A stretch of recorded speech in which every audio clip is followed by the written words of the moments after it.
રાજ્યમાં ઘરેલું તેમજ કોમર્શિયલ હેતુ માટે પીએનજીનો પૂરતો જથ્થો છે। સરકારે આ જાણકારી આપી છે। ઘરેલું એલપીજી સિલિન્ડરના બફર સ્ટોકમાં સતત વધારો થઈ રહ્યો છે। રાજ્યમાં એલપીજી સહિત કેરોસીનના વિતરણની વ્યવસ્થા ઊભી કરાઈ છે।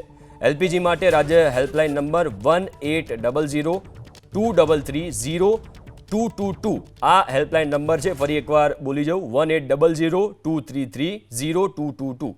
એલપીજી અંગે માર્ગદર્શન માટે સરકારની હેલ્પલાઇનનો ઉપયોગ કરવા અપીલ કરવામાં આવી છે। ખાનગી તેમજ જાહેર ક્ષેત્રની ગેસ એજન્સીઓના મોનિટરિંગ માટે અધિકારીઓ તૈનાત છે।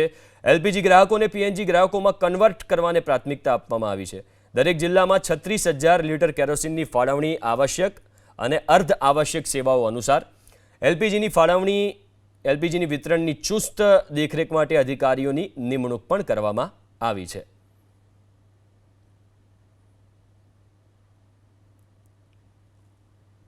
તો પેટ્રોલ, ડીઝલ અને ગેસના જથ્થાને લઈને સરકારે આ ઇન્ફોર્મેશન આપી છે। રાજ્યમાં ઘરેલું તેમજ કોમર્શિયલ હેતુ માટે પીએનજીનો પૂરતો જથ્થો છે। પેનિકમાં આવવાની જરૂર નથી।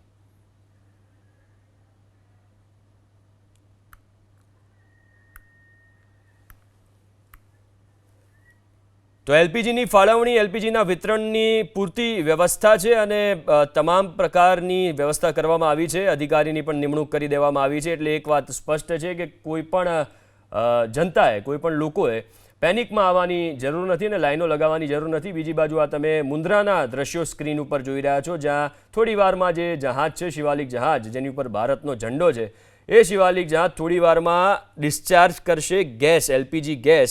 અને મુન્દ્રા પોર્ટ ઉપર આ ગેસને ડિસ્ચાર્જ કરવા માટે પાઇપલાઇન્સ તમે જોઈ શકો છો, એ પણ ત્યાં છે અને પાઇપલાઇન થ્રુ જ ડિસ્ચાર્જ કરવામાં આવશે।